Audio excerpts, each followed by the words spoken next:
Hello good evening everyone. मैं doctor Swati Sharma और 14th को आप में से कुछ लोग जो है वो जेएसी लेक्चरर का एग्ज़ाम दे रहे हैं, तो वो उन्हीं के लिए एक ये वीडियो जो है मैं बनाया है। मैं बना रही हूँ, बनाया नहीं है, बना रही हूँ। और इससे पहले एक पेपर हमने टेलीग्राम पे डाल दिया था ना। वो पेपर, एक पेपर हम टेलीग्राम पे डाल चुके थे, लेकिन उसको बताने की मतलब उसका मैंने यहाँ पर नहीं करवाया था। तो आज मैंने सोचा कि बहुत दिन से यूट्यूब पे कुछ करा ही नहीं है, तो फिर इसलिए आके आप लोगों को एक पेपर ही करा दूँ। अ, अब बात क्या है कि उम्मीद तो यही करते हैं कि पेपर जो है जो हम करा रहे हैं उसमें से आ जाए। और इसी के साथ अब ये तो आप कोई भी नहीं बोल सकता कि 100% मेरा कराया हुआ ही आता है। वह फिर भी अपनी तरफ से कोशिश करने में कमी नहीं छोड़नी चाहिए।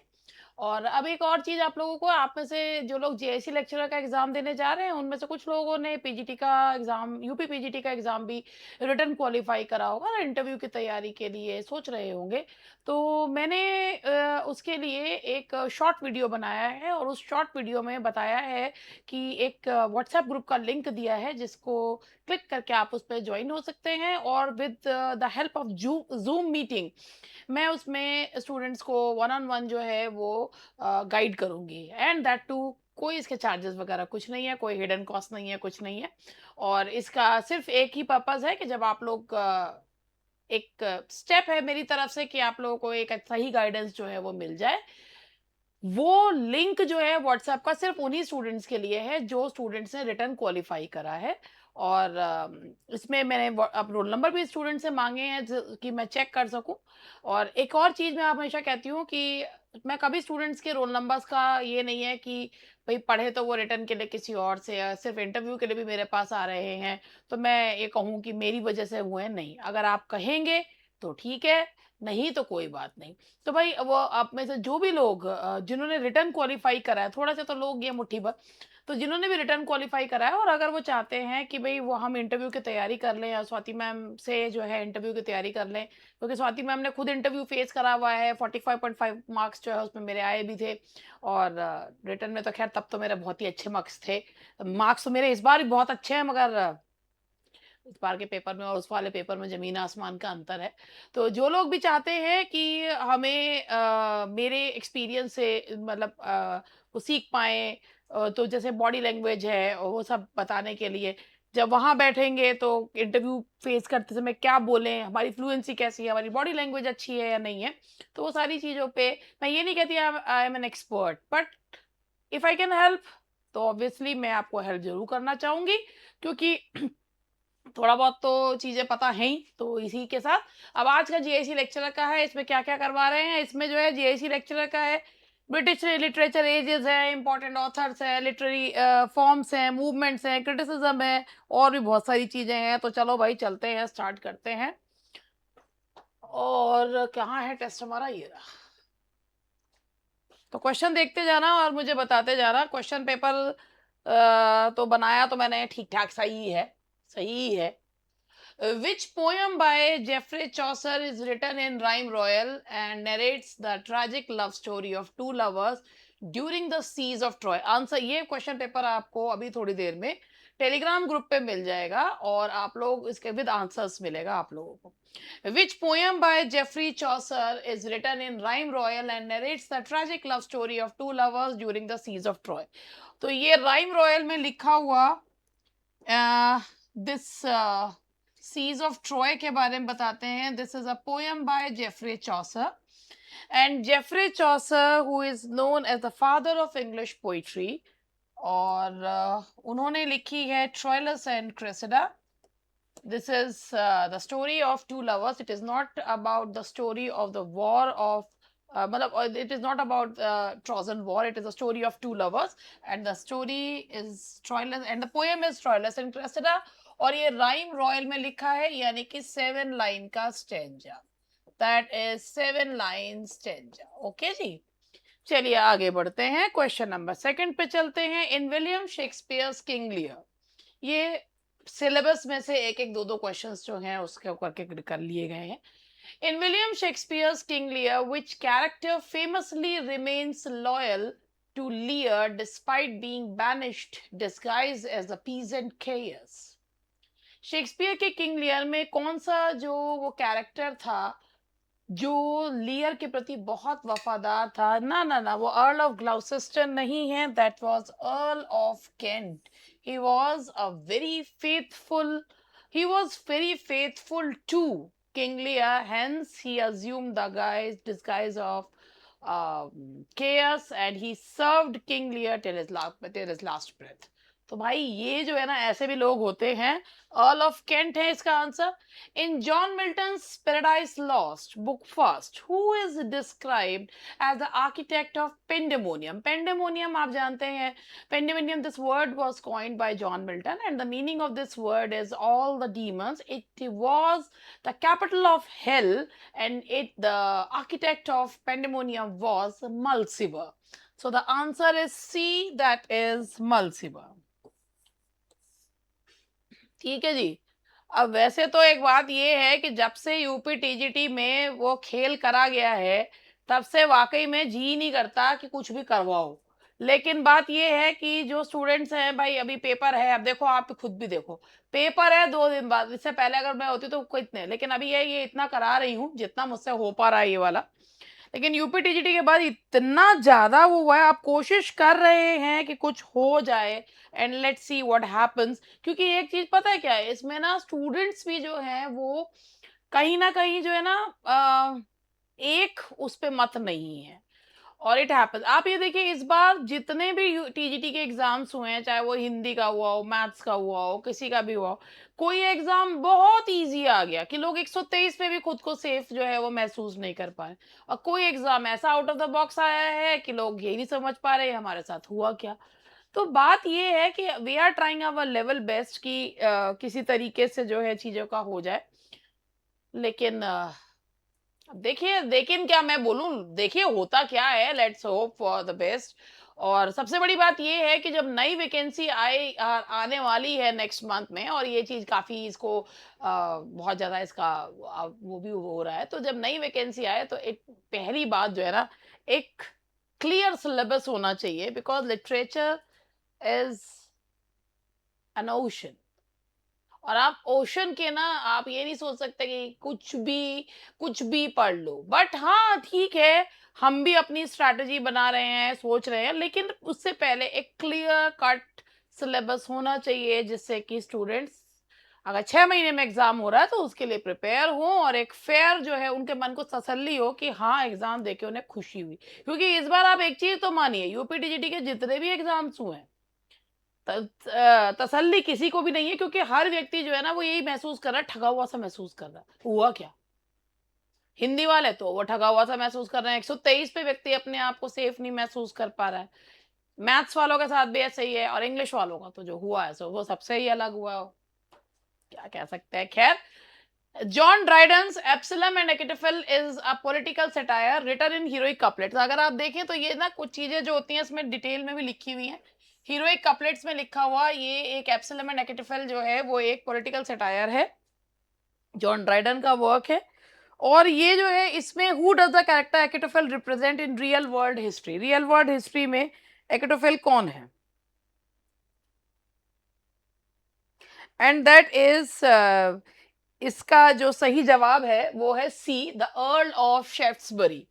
ड्राइडन जो है इसमें सिलेबस में है, the Earl of Shaft. UPTGT में तो ना होते हुए भी पूछ लिया गया था, तो इसका मतलब ये है अब सब कुछ पढ़ो जैसा वो चाह रहे हैं.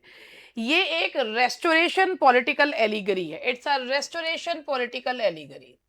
और रेस्टोरेशन पॉलिटिकल एलिगरी का मतलब है कि रेस्टोरेशन हुआ था 1660 में, जब चार्ल्स सेकंड जो हैं वो गद्दी पर आए थे.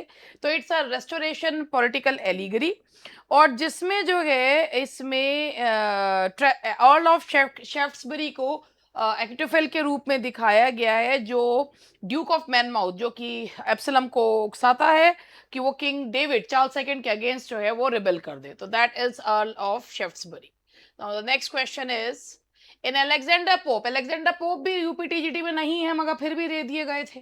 तो आप तो आपको सब कुछ ही पढ़ना है. Alexander Pope's the Rape of the Lock, what is the name of the chief sylph assigned to protect Belinda. Rape of the Lock mock epic है और उसमें जो चीफ सिल्फ है वो है Ariel, that is Ariel. Which philosophical framework emphasizing nature as a living divine entity permeates William Wordsworth lines written a few miles above Dinton Abbey? ये जो question है इसका सही जवाब जो है वो ये है पैंथीज्म है इसका सही जवाब. पैंथीज्म का मतलब होता है सर्वेश्वरवाद, और सर्वेश्वरवाद का मतलब होता है कण कण में ईश्वर. तो ये नेचर को एक लिविंग एंटिटी मानते थे. In P.B. Shelley's lyrical drama, Prometheus Unbound, who is Demogorgon? The tyrant ruler of Olympus, the primal amorphous power that overthrows Jupiter, the personification of eternal love and beauty, the companion of Prometheus representing nature. तो इसके बारे में अगर Prometheus Unbound आप लोगों ने पढ़ रखा हो तो ये एक प्राइमोडियल फेट और नेसेसिटी दिखाया है शैले के उसमें, और जो जुपिटर को उखाड़ फेंकने के लिए ही आता है. तो that is Demogorgon. The answer is B. ठीक है जी, चलो आगे बढ़ते हैं और नेक्स्ट क्वेश्चन लेते हैं.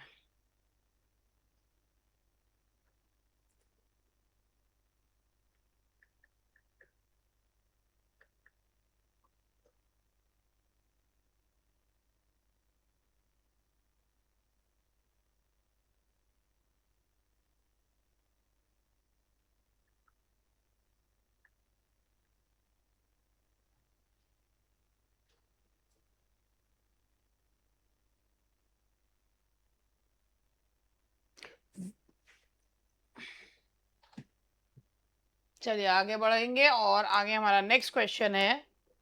John Keats' concept of negative capability was first introduced in a letter written to his brother in 1817.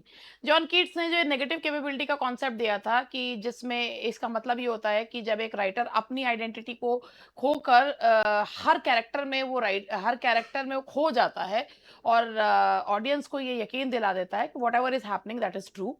तो ये प्राइम एग्जाम्पल वो किसको मानते थे? जॉन कीट्स नेगेटिव कैपेबिलिटी का प्राइम एग्जाम्पल किसको मानते थे? इसी प्रकार का एक क्वेश्चन आया था कि मैथ्यू आर्नल्ड जो है अपने टचस्टोन में उन्होंने किस व्यक्ति को वो नहीं मानते थे कि वो इसमें लायक हैं, और वो थे चौसर को है. और इसमें इसी तरीके का है वो नेगेटिव कैपेबिलिटी में कीट्स मानते हैं कि प्राइम एग्जाम्पल हैं विलियम शेक्सपियर, और वो खुद को भी मानते थे कि he also has the capability to keep the reader in awe inspiring things rather than running after reason and logic. In Alfred Lord Tennyson's In Memoriam उनकी एक पर्सनल एलिजी है, और जो उन्होंने अपने प्रोफाउंड ग्रीफ दिखाया है अपने क्लोज फ्रेंड के, और AHH जो है वो वही है. तो इसमें से बस कंफ्यूज ही हो जाते हैं, और ये एग्जाम में कंफ्यूज बहुत होते हैं, या आर्थर ह्यू क्लो है या आर्थर हेनरी हॉलम है. ये होता है कंफ्यूजन. अरे यार पढ़ तो रखा था, क्योंकि कई बार क्या होता है पढ़े हुए क्वेश्चन में कंफ्यूजन ज्यादा होती है ना भाई? And the answer is Arthur Henry Hallam. That is Hallam.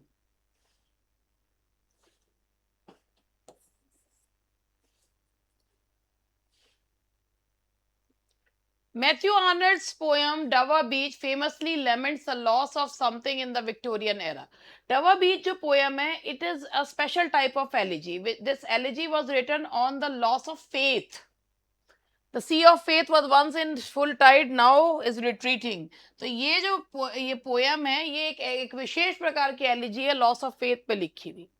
अब चार्ल्स डिकेंस का क्वेश्चन भी आया था. चार्ल्स डिकेंस जबकि टीजीटी में है नहीं, अब तो लग रहा है टीजीटी और पीजीटी को सेम पढ़ना पड़ेगा, और टीजीटी वालों को पीजीटी वालों से ज्यादा ही पढ़ना पड़ेगा.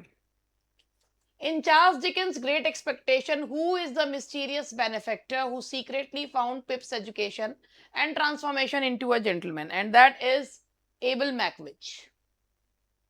That is Abel Magwitch.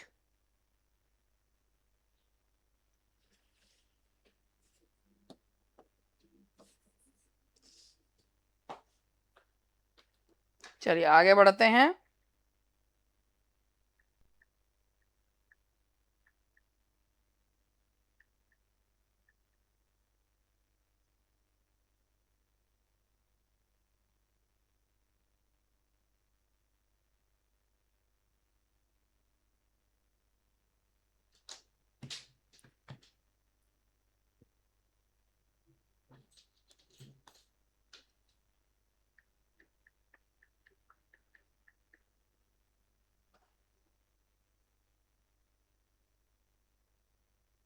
चलो आगे बढ़ेंगे। And the next question is, in Thomas Hardy, the mayor of Casterbridge, what is the name of the character to whom Michael Henchard sells his wife and daughter at a country fair? Hardy के जो ये Hardy के जो novels होते हैं जिसमें character जो है उसमें उसके हाथ में कुछ नहीं होता, चांस और फेट जो है वो सबसे ज्यादा इंपॉर्टेंट रोल प्ले करता है। और उसमें जो है ये बेयर ऑफ कास्टब्रिज जो मैन ऑफ कैरेक्टर है, उनको उसमें माइकल हेंचर्ड जो है वो शराब फर्मिटी के नशे में रिचर्ड न्यूसन को अपनी पत्नी और बेटी जो है वो बेच देता है।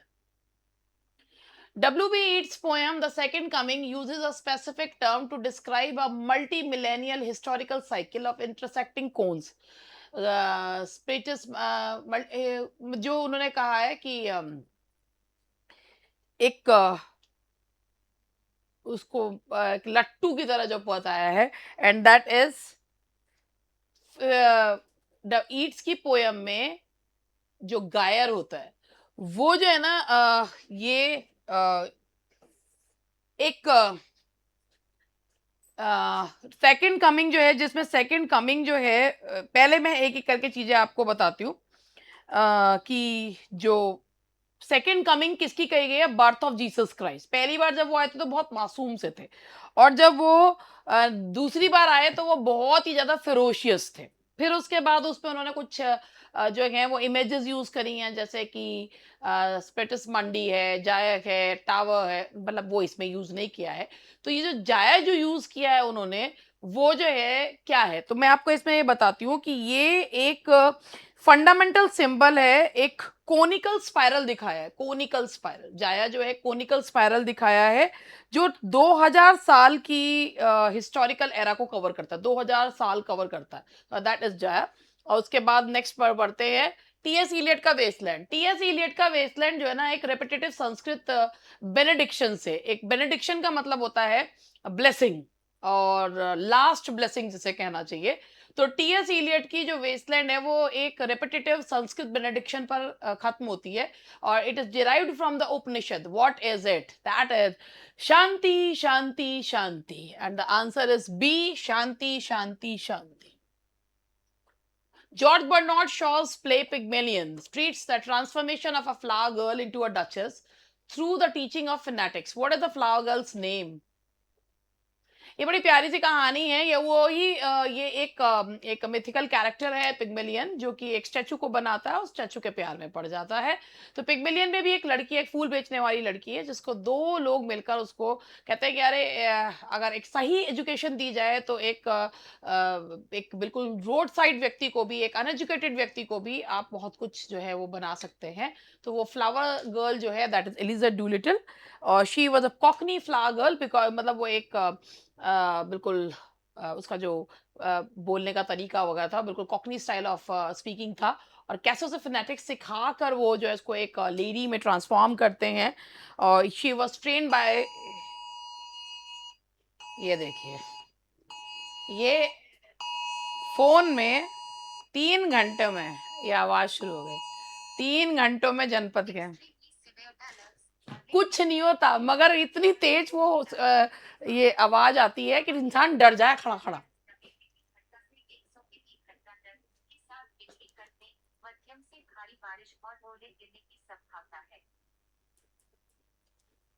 तो ये जो इसमें एलिजा डूलिटिल है, जिसको जो मिस्टर हिगिंस हैं वो उसको तैयार करते हैं as a high society lady. ऐसी एक बार एक पिक्चर भी आई थी जिसमें हेमा मालिनी को इसी तरीके से जो है तैयार किया जाता है। जॉर्ज ऑरवेल का डिस्टोपियन नॉवल है 1984। What is the name of the official language designed to limit the range of human thought and eliminate political subversion? Doublethink, Ingsoc, Newspeak, old speak.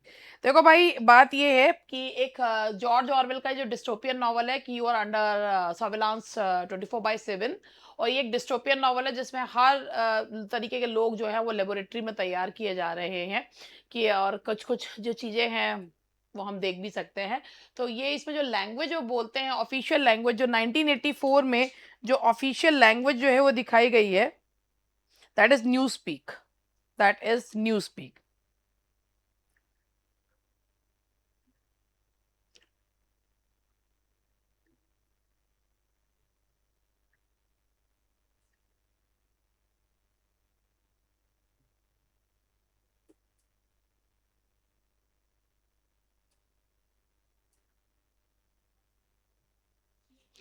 and it was devised by the ruling party Oceania. Newspeak. That is Newspeak. Raja Rao masterpiece Kanthapura, ये आप लोगों ने सुन भी रखा हो। कंठपुरा जो है वो एक कहानी, it's utilises a narrative style that mimics the oral story telling. कहानी जो है वो सुनाई जाती है ट्रेडिशनल इंडियन एपिक्स की। What is this traditional story telling genre called? And that is, भाई इसमें ना दो आंसर्स हैं। इसमें दो आंसर ऐसे हैं कि इसमें पहला तो स्थल पुराण है, जो कहानी जो है कही जाती है कि एक देवी की उत्पत्ति कैसे हुई। इसके अलावा इसमें महात्मा गांधी को एक सेवियर के रूप में, क्राइस्ट के रूप में दिखाया गया, तो वो हरि कथा के रूप में दिखाया गया। तो इसमें दोनों ही आंसर्स हैं। In Mulk Raj Anand novel Untouchable, what is the central protagonist Bakha's occupation? Bakha एक स्वीपर है, तो answer is sweeper. That is sweeper. Nissim Eskil's poem The Night of the Scorpion is heavily celebrated. Nissim Eskil की poem Night of the Scorpion जो है वो realistic portrayal से Indian rural India को दिखाया है उसमें। What remedy does the father attempt along with the rituals of the peasants? कि जब मदर के वो बिच्छू जो है वो काट लेता है तो वो क्या करते हैं? Paraffin oil and a match to ignite it. Paraffin जो है वो डाल के उस पे आग जो है वो लगा देते हैं, कि उसको खत्म करने के लिए, उसके जहर को। Robert Frost poem mending wall centres on the annual spring time task of rebuilding a stone barrier which famous idiom does the neighbour repeatedly utter. Robert Frost जो कि एक नेचर पोएट हैं, और वो अपने वो होमस्पन फिलोसफर वर्ड यूज किया जाता है, और वो कहते थे good fences make good neighbours.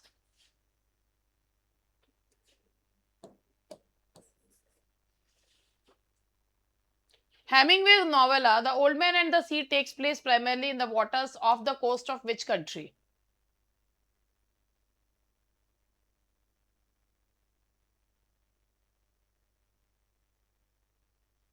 And the answer is, that's B, Cuba. Santiago is a Cuban fisherman, और he village हवाना के पास है, तो that's Cuba.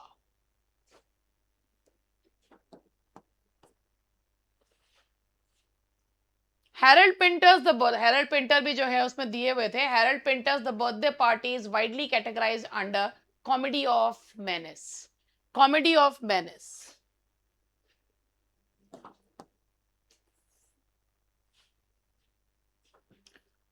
Rabindranath Tagore won the Nobel Prize in Literature in 1913 primarily for his collection Gitanjali. What does the word Gitanjali? Song offerings. Gitanjali is song offerings. गीतों की Anjali. Girish Karnad's play Hayavadna utilizes myth and conventions from which traditional theatre form of Karnataka? And that is Yakshgan. That is Yakshgan. V.S. Naipaul's highly acclaimed novel A House for Mr. Biswas, ये त्रिनिदियन novelist हैं, traces the struggle of Mohan Vishwas against the suffocating collective domestic sphere of his wife's family. तो ये भाई एक चीज याद रखिएगा कि इसमें एक उनका जो एक परिवार है, और उनका एक घर है हनुमान, जो है हनुमान मेंशन, जो उनके घर का नाम है हनुमान हाउस, और ये परिवार है द तुलसी फैमिली, और उनके घर का नाम है Hanuman house. Hanuman house.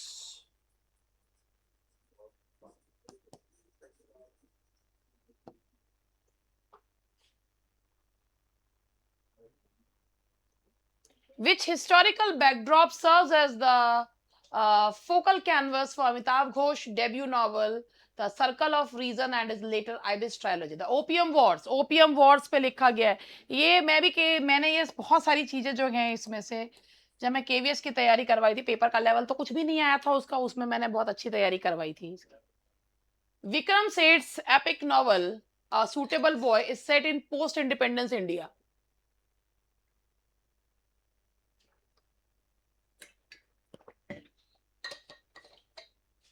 What is the name of the central protagonist whose mother is searching for a groom for her? And that is Mrs. Rupa Mehra.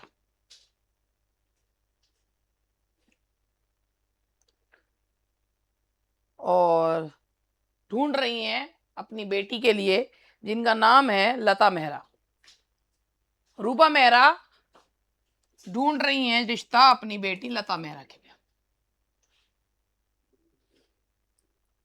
Kamala Das confessional poem and introduction. Which language does she claim she prefers to write in despite being criticized for doing so? And that is English. The answer is B, English.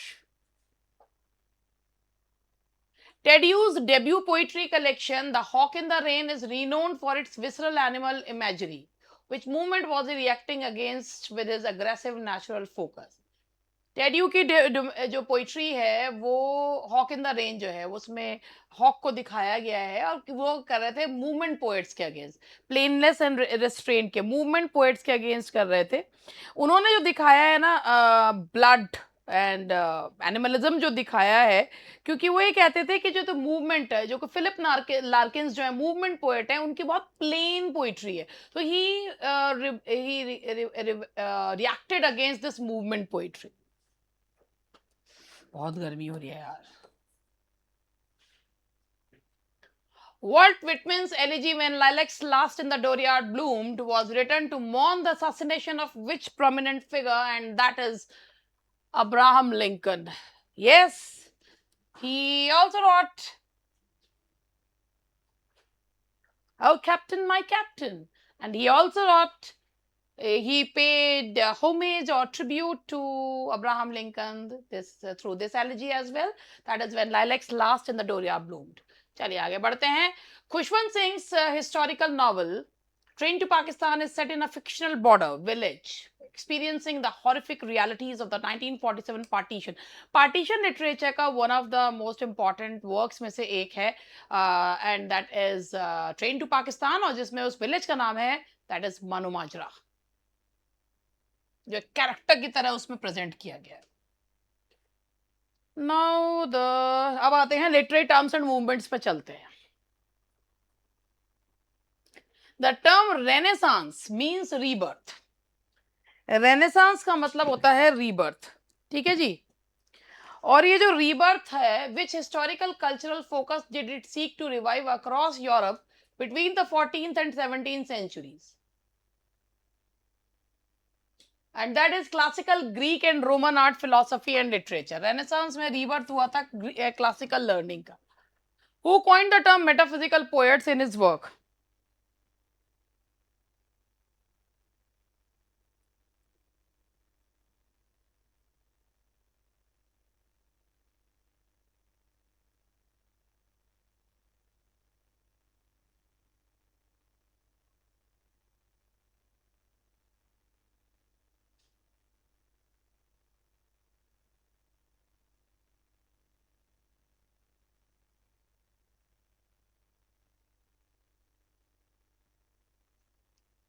Who coined the term metaphysical poets in his work Lives of the Most Eminent English Poet to describe John Donne, George Herbert and Andrew Marvell, and that is Samuel Johnson.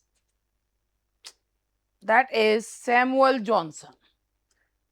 और lives में lives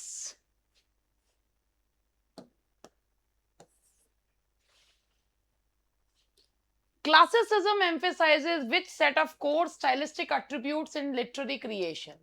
अब एक चीज आप याद रख लीजिए, चाहे आपका कोई भी पेपर हो, आसान हो मुश्किल हो कुछ भी हो, आप सिर्फ लिटरेचर के सहारे नहीं चल सकते। ग्रामर अच्छी होनी जरूरी है, वो कैब पे भी कमांड करनी पड़ेगी। अब नौकरी कर लेना इतना आसान नहीं रहेगा, आसान पहले भी नहीं था लेकिन अब और मुश्किल होता जा रहा है। अगर कोई चीज बहुत आसान हो जाए तो दिक्कत है, बहुत मुश्किल आ जाए तो दिक्कत तो है ही तब भी। और इसीलिए अब बहुत सारे जो है चीजें आप लोगों को चेंज करनी पड़ेंगी। Classicism emphasises which set of core stylistic attributes in literary. Classicism यानी कि नियो क्लासिकल एज है, balance order reason restraint and अदरेंस।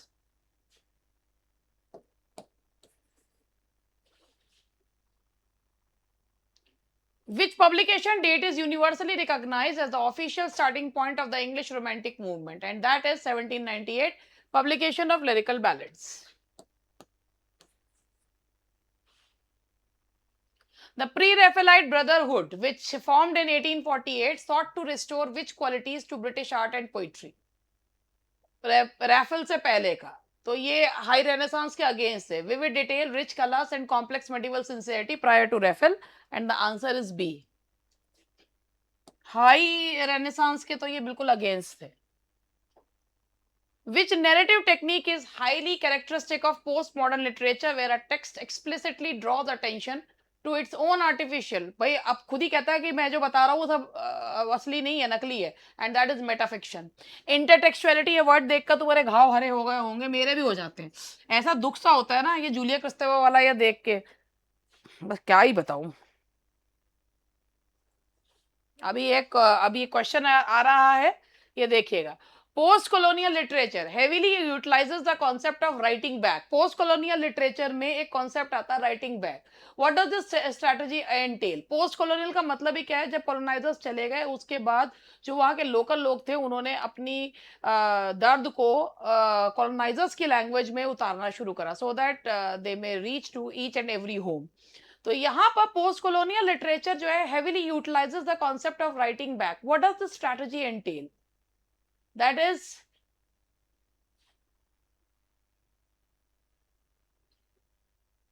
reclaiming and subverting Eurocentrical canonical narratives from the perspective of the colonized. देखिए भाई, इसका writing back का मतलब है सालों तक जो कॉलोनाइज्ड थे उनको सैवेज दिखाकर पूरे ऑल ओवर द वर्ल्ड उनको प्रचारित किया गया. और राइटिंग बैक का मतलब था अपने खिलाफ जो ये उनकी जो इमेज बनाई गई है उस इमेज को तोड़ना, ये बताना कि we are not what we have been shown. तो ये है reclaiming and subverting. You मतलब reclaim करना, to assert themselves. Yes, we do assert, we also have the same feelings that you have, we are not savage. और subverting Eurocentric canonical narratives कि जो whatever the image जो उनके मतलब जिस तरीके से उनको प्रेजेंट करा गया है, they wanted to subvert that narrative. तो वो कॉलोनाइज्ड के पर्सपेक्टिव से बताना चाहते थे, तो इसे कहते हैं writing back. Indian writings in English often utilize the linguistic technique of chutnification, which अब देखो ये कुछ वर्ड्स आपको दिख रहे होंगे. चटनीफिकेशन, चटनीफिकेशन ये वर्ड जो है वो यूज किया है मिडनाइट चिल्ड्रन में. और इस चटनीफिकेशन का मतलब क्या होता है कि हाइब्रिड करना, इंग्लिश के साथ इंडियन वर्ड्स को मिक्स कर देना, इंग्लिश के साथ Indian word, that is chutnification. And this word was popularised by Salman Rushdie in his work Midnight children. अब बताइए क्या क्या पढ़ा है कि he wanted to show how English is transformed by Indian proverbs and other things.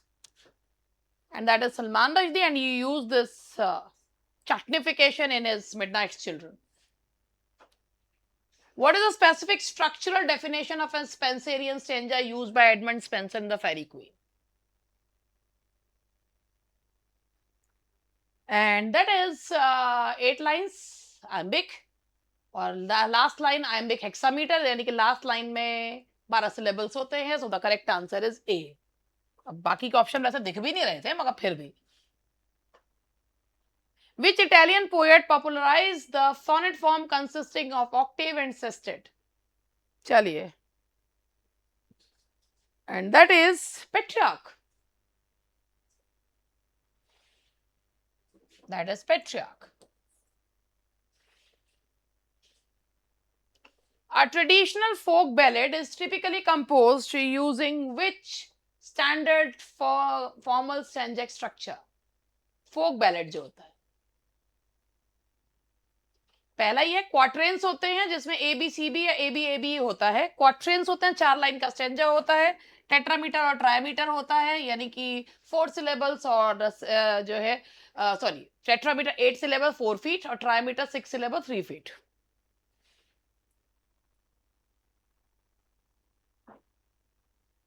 Alexander Pope's The Rape of the Lock is a classic mock epic. Which epic convention is satirized when Belinda prepares at her dressing table? बताइए.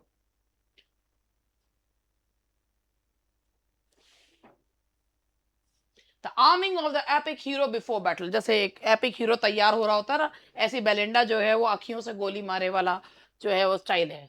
कोशिश तो कर रही हूँ मैं अपने आप को थोड़ा-सा विटी दिखाने की, मगर कई बार गुस्सा भी आ जाता है कि काहे को कर रही हूँ ये काम। John Milton's Lycidas and B.B. Shelley's Adonis both belong to which specific poetic subgenre? और लाइट भी चली गई, हवा पत्ते हिले, वो आया और हो गया। एंड दैट इज लिसिडस और अडोनिस जो है, these are pastoral elegies, these are pastoral elegies.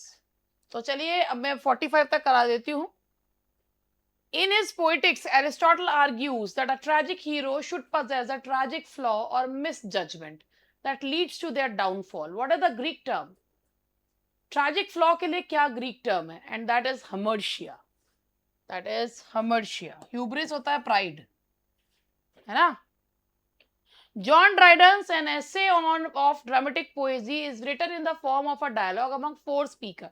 Essay on Dramatic Poesy जो है वो लिखा गया है, इसमें ड्राइडन ने खुद को जो प्रस्तुत किया है निएंडर के रूप में प्रस्तुत किया है, जो इंग्लिश ड्रामा को सुपीरियर बताता है फ्रेंच ड्रामा से, और वो निएंडर है। निएंडर के रूप में ड्राइडन ने खुद को दिखाया है। तो निएंडर जो है वो डिफेंड करता है vitality, variety and tragicomic brilliance को बताता है। So the answer is Neander. In his preface to Shakespeare, doctor Samuel Johnson defends, ये लिटरेरी क्रिटिसिज्म है जिसमें से क्वेश्चंस जो हैं वो आ सकते हैं।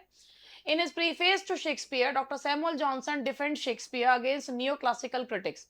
Neoclassical critics का कहना था कि शेक्सपियर ने क्या फॉलो नहीं किया। He did not follow. He actually violated the 3 unities. The answer is A.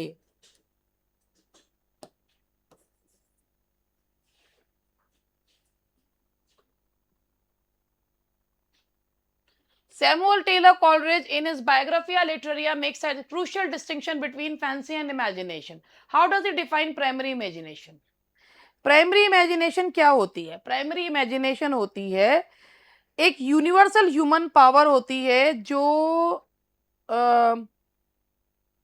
एक living power and prime agent होती है ह्यूमन परसेप्शन की, रिपीटिंग द इटर्नल, जो जैसा देखते हैं ना वैसे ही हम लोग, जब हम कोई चीज को देखते हैं और उसको बना लेते हैं, दैट इज इमेजिनेशन, कि उसको जो है हम उसको चीज को वैसे ही बना लेते हैं, मतलब अपने दिमाग में उसको इमेजिन कर लेते हैं। इमेजिन वर्ड से ही है। In the preface to lyrical ballads, William Wordsworth famously defined poetry as, सबको पता है, the spontaneous overflow of powerful feelings, and that is B. Matthew Arnold proposed a method of literary evaluation in the study of poetry where a critic compares contemporary verses against passages from great master. What is this method called? That was the touchstone method. तो ये कुछ question थे और 51 तक हैं ये। उसके बाद ग्रामर के क्वेश्चन है वो मैं कल करा दूंगी, अगर आपने, नहीं तो मैं पेपर तो भी पोस्ट कर ही रही हूँ। In his essay tradition and the individual talent, T.S.. Eliot advances an impersonal theory of poetry. What analogy does he use to explain the poet's mind as an unaltering catalyst?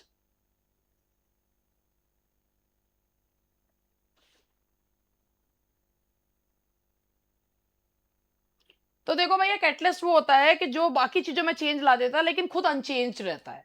तो ये है, the answer is B, chemical catalyst. जो उन्होंने बताया है कि poet का mind जो है प्लैटिनम की तरह होना चाहिए, जो it facilitates reaction of emotion and experience, कि भाई वो चीजों को उनमें चीजों में चेंज ला देता है मगर खुद चेंज नहीं होता है, ऐसे इसे ही कैटलिस्ट कहा जाता है। तो answer is B, that is a shred of platinum. तो ये था हमारा, कुछ मैंने चीजें बताई हैं, बाकी का अब आप लोगों को जो है पेपर अभी मिल जाएगा और एक और कल करवा दूंगी, बस हो गया। That's all for today, bye bye.